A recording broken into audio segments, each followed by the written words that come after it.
Hi friends, it's your buddy Matt, the Global Ergonomist, here to talk with you about how we used innovation in rehab to apply towards prevention in job demand analysis, physical demand analysis, and more. So stay tuned, we'll get into that in just a moment.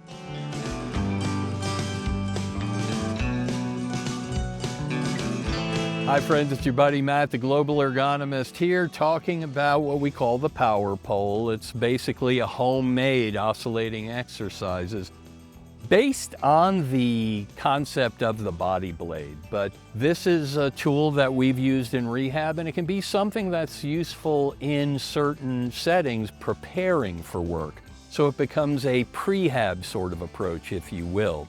Now, we talked about how the first series of exercises are bilateral. That means both hands. And that way, the uninvolved hand or limb can help the involved limb. And so we started with static exercises like I'm doing now. Then we move, as strength and stability returns, we move through dynamic exercises where the person moves through a range of motion. And when they move through a range of motion, they wind up finding the weak spots and strengthening the weak spots. So it becomes a very useful tool here. We use this in the field in the big, dirty, dangerous paper mill where I worked for 6 years as the on-site ergonomist and physical therapist. Now, after bilateral strengthening and stabilization is accomplished, you go to unilateral. You go to just one limb, preferably the limb that needed work. And there's a series of static exercises that can be done this way, but there's also a series of dynamic exercises.